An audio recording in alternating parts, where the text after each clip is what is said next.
আজকের এই ভিডিওতে আপনাদের আমি দুইটা ব্যাংক অ্যাকাউন্টের সাথে পরিচয় করিয়ে দিব, যেই দুইটা ব্যাংক অ্যাকাউন্ট আপনি সর্বোচ্চ 30 বছর পর্যন্ত সম্পূর্ণ ফ্রিতে ব্যবহার করতে পারবেন। কোনো ধরনের কোনো চার্জ লাগবে না, সম্পূর্ণ ফ্রি। তো চলুন সেই দুইটা ব্যাংক অ্যাকাউন্টের সাথে পরিচয় হয়ে নিই। প্রথম যেই ব্যাংক অ্যাকাউন্টের কথা বলবো সেটা হচ্ছে ব্র্যাক ব্যাংকের স্টুডেন্ট অ্যাকাউন্ট। এই অ্যাকাউন্টটি আপনি সর্বোচ্চ 25 বছর পর্যন্ত সম্পূর্ণ ফ্রিতে ব্যবহার করতে পারবেন। এটা নর্মালি একটা স্টুডেন্ট অ্যাকাউন্ট, তবে আপনার বয়স যদি 25-এর নিচে হয় তাহলে আপনি এই ব্যাংক অ্যাকাউন্টটি খুলতে পারবেন। খোলা সম্পূর্ণ সহজ, ডিরেক্ট অনলাইন থেকে আপনি খুলতে পারবেন। অনলাইনে সব কিছু করবেন, আবেদন করা, কাগজপত্র জমা দেওয়া সহ সব কিছু অনলাইনে। এছাড়াও এই ব্যাংক অ্যাকাউন্টের আরেকটা সুবিধা হচ্ছে ব্র্যাক ব্যাংক তাদের গ্রাহকদের ডুয়েল কারেন্সি কার্ড দিয়ে থাকে। আপনি স্টুডেন্ট অ্যাকাউন্ট খুলেন বা নর্মাল সেভিং অ্যাকাউন্ট খুলেন বা কারেন্ট অ্যাকাউন্ট, যেই অ্যাকাউন্টটি খুলেন না কেন, তারা আপনাকে একটা ডুয়েল কারেন্সি বা মাল্টি কারেন্সি কার্ড দিবে। অ্যাকাউন্ট খোলার কয়েকদিনের মধ্যে পেয়ে যাবেন। সো এইটাও অনেক বড় একটা সুবিধা। যদি আপনি ব্র্যাক ব্যাংকের স্টুডেন্ট অ্যাকাউন্ট খুললেন, একদিকে তো আপনি সম্পূর্ণ ফ্রিতে পাচ্ছেন, তারপর আবার যে কার্ডটা দিবে সেই কার্ডটাও সম্পূর্ণ ফ্রি, কোনো চার্জ লাগবে না। তারপরে মজার বিষয় হচ্ছে আপনি যেহেতু বাসায় ঘরে বসে অ্যাকাউন্ট তৈরি করবেন, আপনারা এই ব্যাংক যখন আবেদন করবেন তখন ব্যাংক কর্তৃপক্ষই আপনার বাসায় এসে আপনাকে কার্ড দিয়ে যাবে, আপনার ব্যাংকে যেতে হবে না। হ্যাঁ, মাঝে মধ্যে যেতে হয় বলতে মাঝে মধ্যে দেখা যায় যাদের কাছে কার্ডটা প্রোভাইড করে তারা অনেক সময় বাসায় এসে দিয়ে যায় না বা ঠিকানা খুঁজে পায় না, তখন তারা নিকটস্থ যে ব্রাঞ্চ আছে সেই ব্রাঞ্চে জমা দিয়ে চলে যায়। সো যদি আপনার ঠিকানা সঠিক হয় তাহলে তো আপনি বাসায় পেয়ে যাবেন। আর যদি ঠিকানা একটু সমস্যা হয় বা কুরিয়ার সার্ভিস যদি বাজে হয় তাহলে আপনাকে ব্রাঞ্চে যেতে হবে কার্ডটা নেওয়ার জন্য, শুধু আর কিছু করার জন্য না। আপনি আবেদন করা, কাগজপত্র জমা দেওয়া সব কিছু অনলাইনে করতে পারবেন এবং সেটা সম্পূর্ণ ফ্রিতে 25 বছর পর্যন্ত ব্যবহার করতে পারবেন। কোনো ধরনের কোনো চার্জ লাগবে না। SMS charge free, maintenance charge free, তারপরে আপনার অ্যাকাউন্ট ব্যবহার করার জন্য যে চার্জটা সব ফ্রি। প্লাস আপনাকে যে কার্ডটা দিবে সেই কার্ডটা তো আপনি এটিএম বুথে ব্যবহার করবেন টাকা উঠানো বা টাকা জমার জন্য, সেইটাও ফ্রি যদি আপনি ব্র্যাক ব্যাংকের এটিএম বুথ ব্যবহার করেন।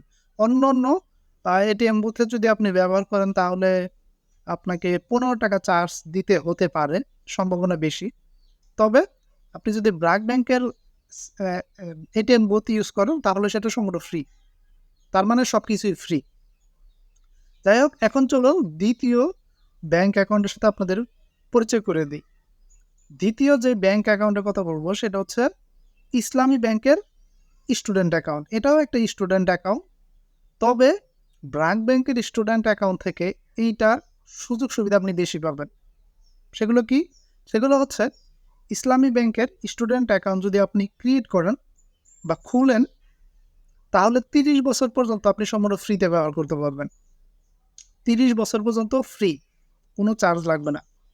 এটাও যেহেতু স্টুডেন্ট অ্যাকাউন্ট, এখানেও সেম সুযোগ সুবিধা পাবেন, অর্থাৎ যেহেতু চার্জ ফ্রি, পাশাপাশি আপনি ঘরে বসে থেকেই অ্যাকাউন্ট খুলতে পারবেন। ইসলামী ব্যাংকের সেলফিন অ্যাপ আছে, ব্র্যাক ব্যাংকের যেমন আস্থা অ্যাপ রয়েছে, আস্থা অ্যাপ, সেটা দিয়ে আপনি ঘরে বসে অ্যাকাউন্ট খুলতে পারবেন। ঠিক তেমনি ইসলামী ব্যাংকেরও সেলফিন অ্যাপ রয়েছে, যেই অ্যাপটা ব্যবহার করে আপনি ঘরে বসেই স্টুডেন্ট অ্যাকাউন্ট খুলতে পারবেন। কাগজপত্র জমা দেওয়া সহ সব কিছুই আপনি ঘরে বসেই করতে পারবেন। 30 বছর পর্যন্ত ফ্রিতে ব্যবহার করতে পারবেন। কোনো ধরনের কোনো SMS চার্জ লাগবে না, মেইনটেনেন্স চার্জ লাগবে না। এছাড়াও আপনি আবার আরও মুনাফা পাবেন।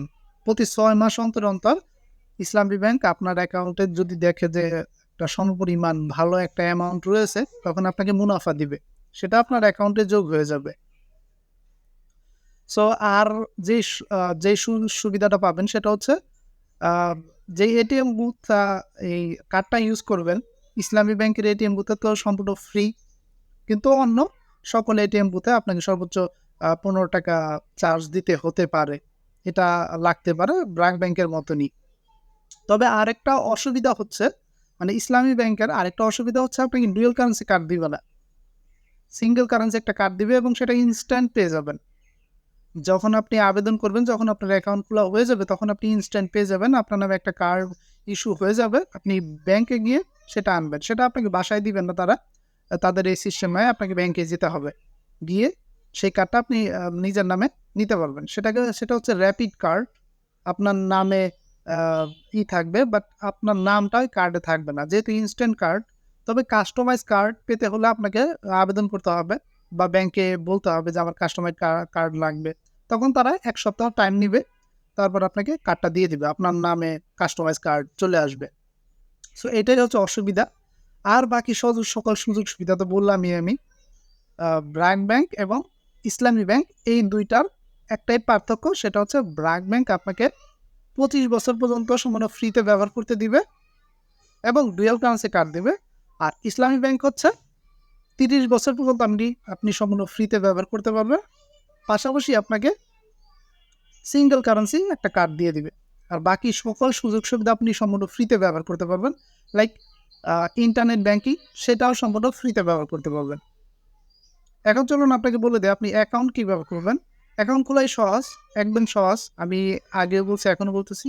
অ্যাকাউন্ট খোলার জন্য আপনি ইসলামী ব্যাংকের যদি অ্যাকাউন্ট খুলেন, তাহলে সেলফ ইন অ্যাপ ইউজ করবেন। আর যদি ব্র্যাক ব্যাংক অ্যাকাউন্ট খুলেন, তাহলে আপনি আস্থা অ্যাপটা ইউজ করবেন। দুটোই আপনি প্লে স্টোরে পেয়ে যাবেন। সার্চ দিলে চলে আসবে। তখন সেই অ্যাপ ব্যবহার করে আপনি অ্যাকাউন্ট খুলতে পারবেন। যাই হোক, আশা করি আপনি বুঝতে পারছেন।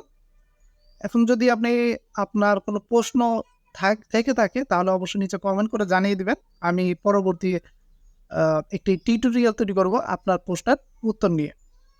দেখা হবে আগামী পর্বে। সে পর্যন্ত ভালো থাকবেন, সুস্থ থাকবেন। ধন্যবাদ সবাইকে।